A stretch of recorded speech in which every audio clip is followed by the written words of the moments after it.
This episode is brought to you by the new Gold Silver Vault app. Get it for free at hiddensecretsofmoney.com. The entire world is facing a debt-driven disaster, the scale of which has never been seen before in human history. The situation is now so severe that we're left with only two options: default on our debt or inflate it away. You can already hear people blaming the free markets and even money itself for our problems, and to me this is just tragic, because we don't have free markets anymore, and we certainly don't use real money. This is the real reason for our problems. Our money itself has been corrupted. It's not just an issue of economics. This affects your freedom. When this crisis hits, people will be screaming for the government to do something when it was the government that caused the problems in the first place. Many societies have faced this dilemma in the past, and we can learn what the outcomes might be simply by studying what they did and comparing it to what we're doing today. So while I was in Germany, I decided to stop by one of my favorite museums and take you on a kind of crash course of the history of real money, how it evolved, and the twin dangers that arise when money is corrupted. I'm here at the Bundesbank Money Museum in Germany, and this is one of the best museums I have ever seen.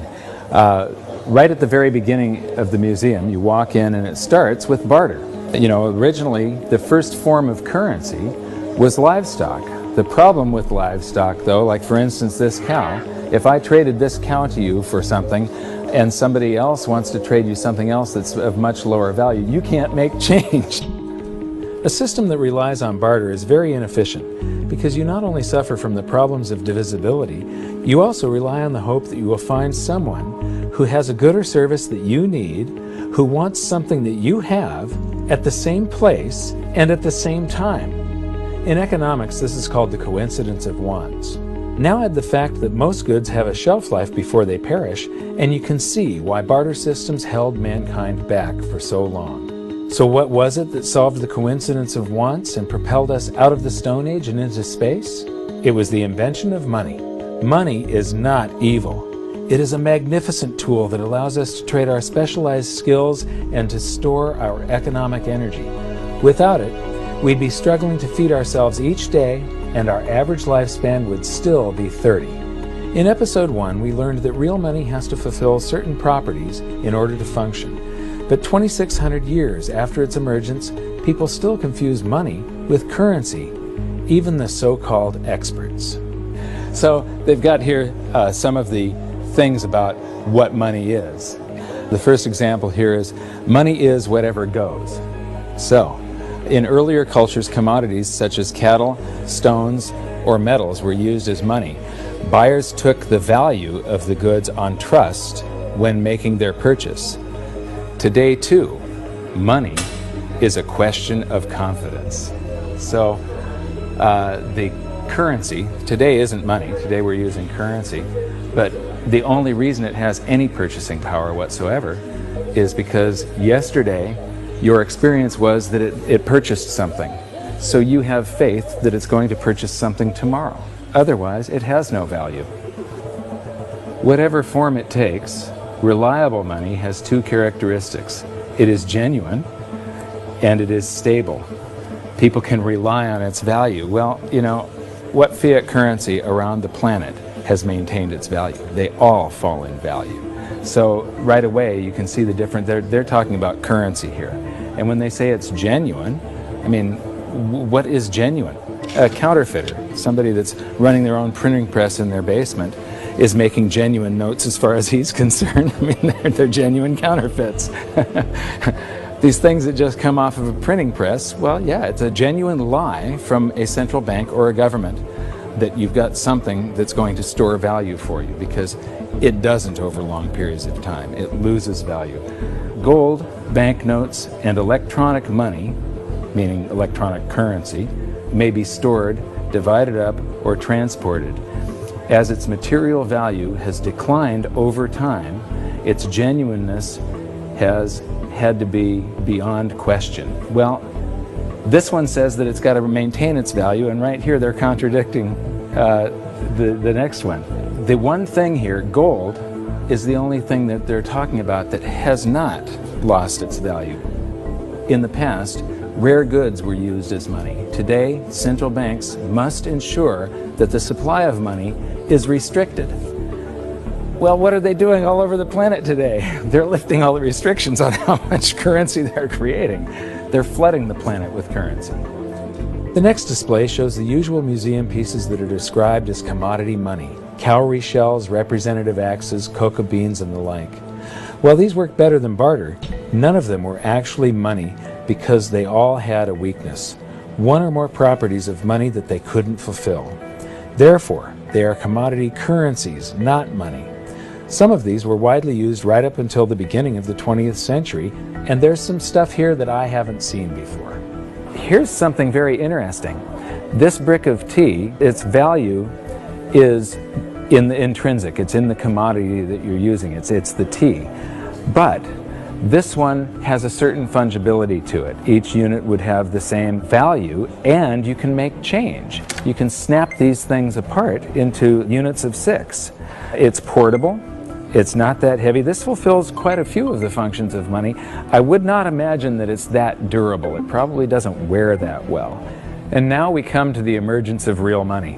Here we have little pieces of metal, just little pieces that have been broken off of bars or something that was cast, other little blobs of metal that were traded as a currency. You know, they had purchasing power, they had an intrinsic value, but they still weren't fungible, which means interchangeable. Every one of them had a different value. You can see that some of them have a higher silver content, some of them have a higher gold content. These are called electrum. It's a mixture of gold and silver, naturally occurring. What you notice is that this is from the 7th century BC, and then between the 7th and the 6th century, we're talking about somewhere between 680 and 630 BC, the emergence of true money. Here we've got 4 coins. The large one is a 1/3 stater coin, and the other 3 are 1/6 stater coins. Each unit is interchangeable. It's now a unit of account. You can take so many of these in trade for so many of loaves of bread, and you don't have to break out your little scale and weigh them any longer.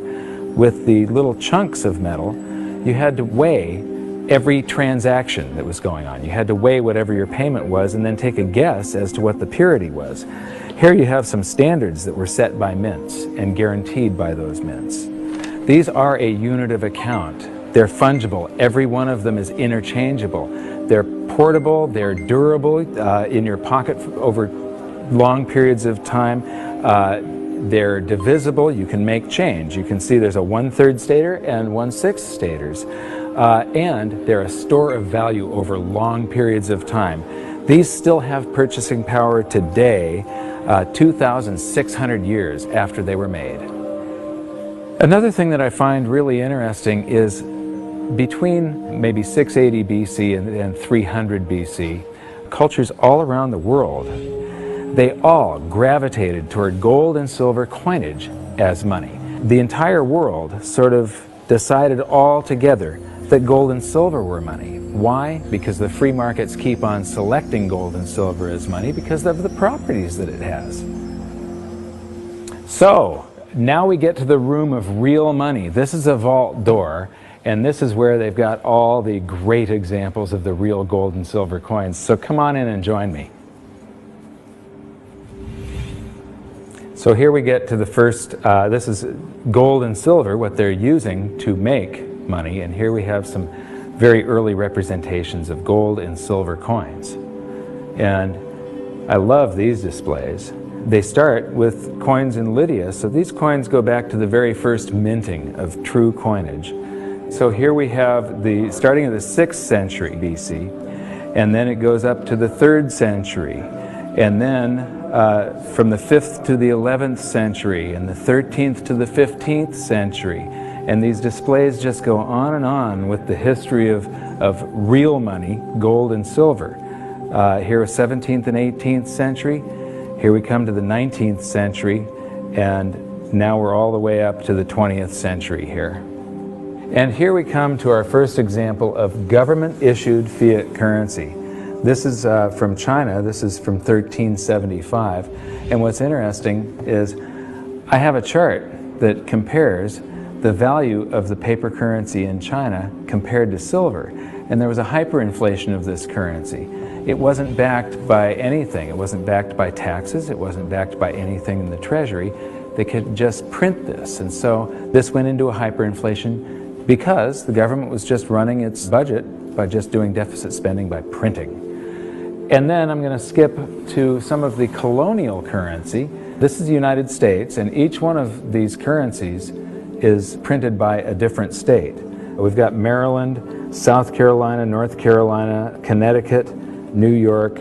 This one here is particularly interesting. It's printed in the 14th year of the reign of King George III. It's dated March 25th, 1776. So this is just a few months before the Declaration of Independence. It says, "'Tis death to counterfeit."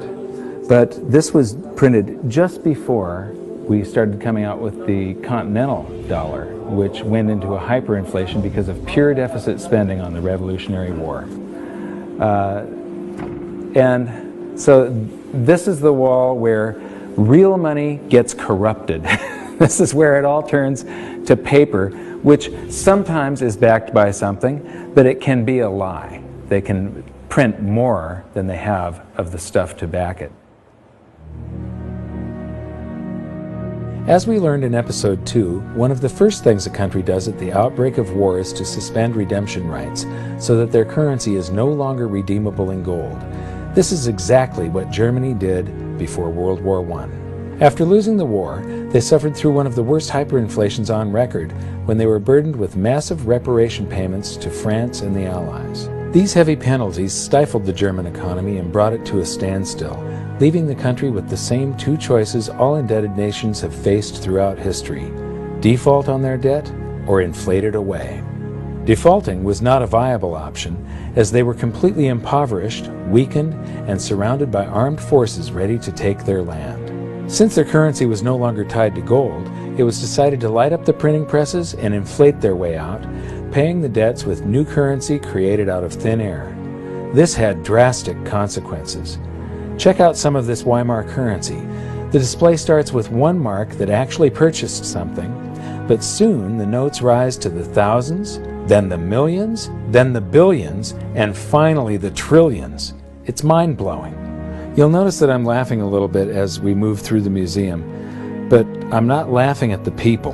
I'm laughing at the stupidity of central banks and of governments and how we never seem to learn from history. Okay, this is an example of different currencies used during the hyperinflation, and they call some of it inflation money and emergency money. This is interesting. They figured the way out of hyperinflation was to print more. So in 1923, the value of money fell by 50% or more per day.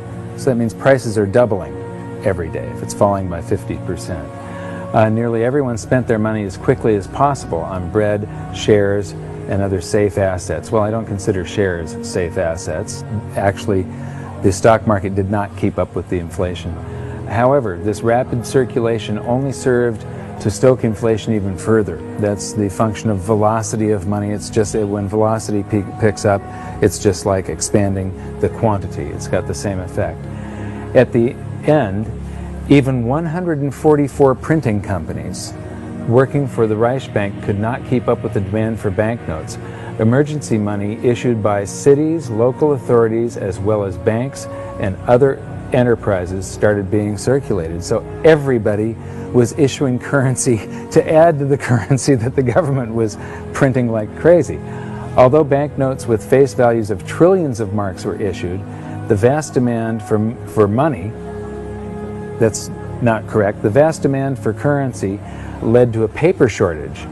Printers used anything that could be found, including wool, wood, and silk. So here's some example of wood, wool, and silk currencies over here.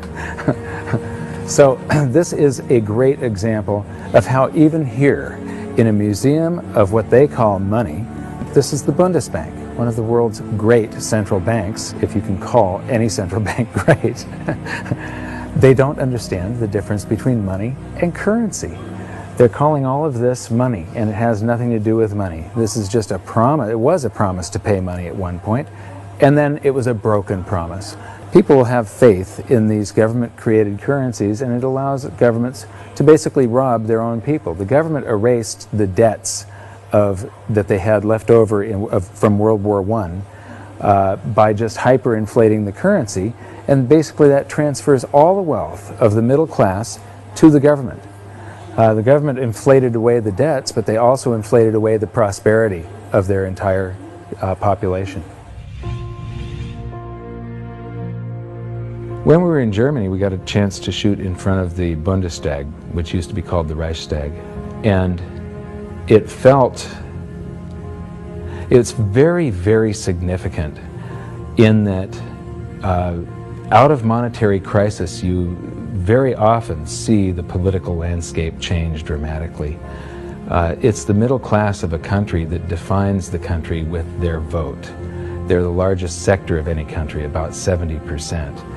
And a currency crisis like a hyperinflation wipes out and impoverishes the middle class. And they become filled with fear. And it's very easy for somebody to come in and prey on that fear. And dictators arise out of hyperinflation. And this is one of my greatest fears as far as the United States goes. I think that we all have to be very, very careful and very watchful for what happens in the future. A few years ago, I was interviewing Congressman Ron Paul, and he said, I think that there's going to be a financial collapse before they come around to thinking seriously about monetary policy. But the real thing we have to worry about is not the loss of our wealth. It's the rise of a dictator. It's the loss of our freedom. And what's interesting is the rise of Hitler. There were 2 times where he played on the public sphere. He could never have come to power had there not been a hyperinflation back in 1923. Just 1 week before the end of that hyperinflation, that's when Hitler made his first big public appearance. Playing to the public fear, Hitler and his stormtroopers took over a beer hall called the Bürgerbrau Keller that seats around 3,000 people. And he took the stage by gunpoint, and to this literally captive audience, he gave the speech that would change the world. Because of the hyperinflation, the audience had been recently impoverished. Their wealth had been stolen by the government running the printing presses. And so they're all scared. He offers them a scapegoat and tells them he's got the way out. He became very popular after that, and the very next day, the people that were listening to him followed him in an attempt to overthrow the government. He was arrested, tried, and convicted of high treason and served time. While he was in jail, he was provided with a private secretary, Rudolf Hess, and he actually wrote about half of Mein Kampf while he was serving time. But once the economy started to recover, Hitler lost that leverage, that power. He could no longer play on the fear of the public once the economic situation had changed. By the middle of the Roaring '20s, he had become a joke. The Nazi Party had gone to less than 2% of the vote. Then along came the Great Depression, and Hitler seized this opportunity again. He was the first politician to actually campaign by aircraft, hitting multiple cities in a single day. And the Nazi Party went from 2% of the vote to the second largest party in Germany. So playing on the public sphere, Hitler was able to take away the rights of Germans. He was able to, all these guaranteed rights in the Weimar Constitution, private property rights, the right to assemble, public assembly, the right to privacy in the mail, the telephone system. He just took away all of their rights and seized power. So these are some of the things that we have to be concerned about and be very mindful of. Economic crisis very often leads to the rise of a dictator. Yeah, the fact that this was just 70 to 80 years ago, basically there are still people alive today that experienced this, but enough of them have died off to where the warnings fall on deaf ears. Berlin is a great example of another massive danger to individual freedom that economic crisis can bring, the swing from capitalism to collectivism. After World War II, the city was basically divided in half, the West being capitalist and the East communist. Germany was reunified in 1990, but even this short period of separation showed the vastly different levels of prosperity that the two systems achieved. So this is the famous checkpoint Charlie, and what's interesting is how quickly an economy can heal. Just 20 years ago, you would have seen a tremendous difference between the East and the West. You'd have one side that has tall buildings and is much more industrialized and new, and then one side that's very old and gray. It was one of the best examples of what a state-run society does to an economy. How the more the public relies on government, the worse the general economy gets. What happens, in capitalism, you have the greatest disparity between the poorest and the richest individuals. And there's a backlash against that. And you see this happen in waves and cycles, this cycle that goes from capitalism to collectivism. Here, the example, you had this line going right through a city, and one side of the city that was very poor, and the other side prosperous by comparison. Now, when we go toward collectivism, they want to eliminate this great disparity between the poorest and the richest individuals. But what happens isn't that they raise the standard of living for the poor up here. They drag the whole economy down so that everybody ends up living down here, except for the people that are running the government. Collectivism is a danger because we've proven time and time again that it doesn't work. The evidence is in. If you look at history, it's clear that maximum prosperity can only be achieved through individual freedom, free markets, and sound money. You'd think that we'd learn from history, but I'm going to show you a few more displays from the museum that prove conclusively we haven't. And this is where we are today. This is a sheet of 50-euro notes, and they just come out of the printing press, bam, bam, bam, bam, bam, just like those notes did. And the entire world today is sort of, every central bank across the planet is creating currency like crazy right now. I think we're going into a deflation, so they're trying to stave off deflation right now by printing their way out of it. So here we've got some examples of the technology that governments around the world are putting into their counterfeit currency so that the public can't counterfeit the currency that the governments are now counterfeiting. So you've got all these holograms and watermarks and different threads and different types of paper. And then here's this big old printing plate where they pop these things out a mile a minute. And right now they are hyperinflating the base money around the world, the paper money. We're going into a deflation, though, of the credit money, the voodoo hocus-pocus currency that the banks just type into the computer. That's starting to collapse, where this stuff is expanding. So we learned in episode 4 that modern currency creation is a complete scam, but a whole lot of people had trouble believing that it could be true. The European Central Bank has this awesome display that shows you exactly how it's done, and it's basically the same as our episode 4. So here's a quick recap thanks to the ECB. Basically, the central bank and the Treasury swap IOUs. The central bank writes a check and the Treasury issues a Treasury bond, which is an IOU, and that creates currency, and then it gets, somebody is paid, it gets deposited into a bank account, and 1,000 marks, they withhold 10%. So right here, they're already telling you that his bank account is a lie. He deposited 1,000 in it. They only withhold 100 in case he wants some of that. And then they loan out 900, which then she buys something from this guy, he deposits the 900. They borrow 90% of that and leave just 10% on deposit for him. And the result is that it expands. Every 1,000 ends up creating 10,000, or every $1 creates $10. And they've got the result here. It's all sort of a voodoo hocus-pocus scheme. One of the great things that I've noticed here is that throughout the museum they keep on proving the point that even though this is the Bundesbank Museum, they prove the point that fiat currencies that come off of a printing press eventually go to zero, that they're really worthless. This says the ideal goal of all monetary systems was to ensure that money is trustworthy and kept in short supply. Metal-based currencies restrict the money supply because metal deposits are naturally limited. However, during the Industrial Revolution in the 19th century, the rapidly growing economy needed a means of payment which could adapt flexibly to this growth. Baloney. You can have a fixed currency supply, and when you have economic growth, it means that the currency gains in purchasing power. In the 20th century, uncovered currencies, meaning unbacked currencies, have been the norm. In principle, the money stock could grow unchecked. This is why central banks must ensure that the money stock is in line with economic growth. Yeah, right.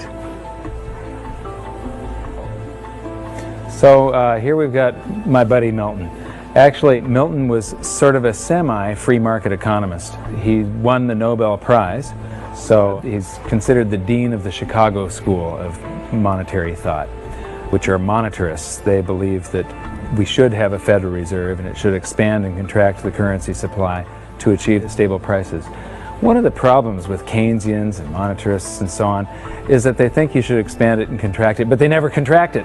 They just, Keynesian, you're supposed to spend when the economy is bad. The government's supposed to spend and stimulate and then withdraw currency from circulation to keep us from going into a bubble caused by the expansion of credit and the spending that they did during the bad portion of the economy. So they take this rubber band and they stretch it, and it's supposed to come back, but they never do that. They just keep on stretching it to infinity. And here we are, right now, where we are in the world is that rubber band is about to snap with every currency on the planet. And so I'm instability, I'm in deflation, inflation. Let me see, I'm going to cause a hyperinflation. Oh, it just went off the inflation scale. I guess I did cause a hyperinflation. Oops.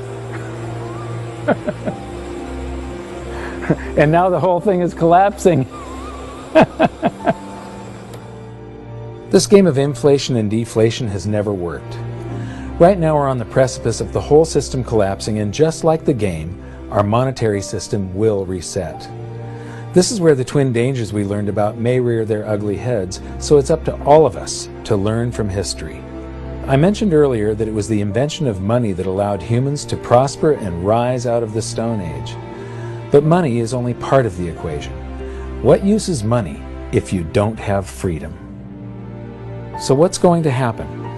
Will we default or inflate our way out of the mess we're in? Since 2005, I've been stating publicly, and I also wrote in my book, that I believe we're headed toward a series of events involving a short-term deflation followed by a big inflation or hyperinflation. If you really want to learn how this inflation might affect you and your family, join me at hiddensecretsofmoney.com for this episode's exclusive presentation. It's a special video that shows where I believe we are on this economic roller coaster of a ride and how I think it'll play out.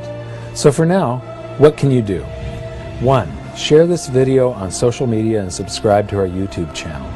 2. Educate yourself by watching the rest of this series. And 3. Take action to protect yourself and your family. Learn what you can do at hiddensecretsofmoney.com. I'll see you there.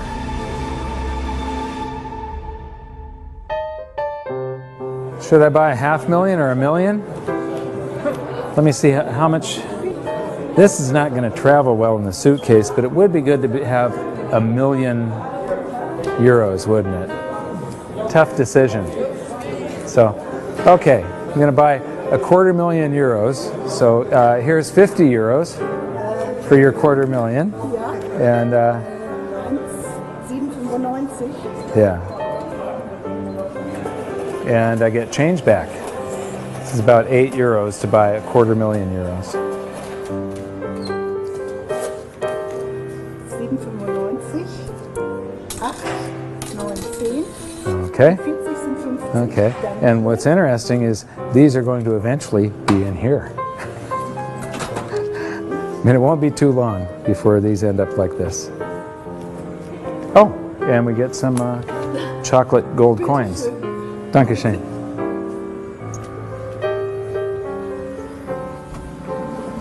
So that's our tour of one of the best monetary museums I've seen so far.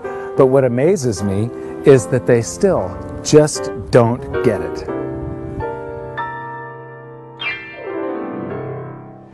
This episode was brought to you by the new Gold Silver Vault app.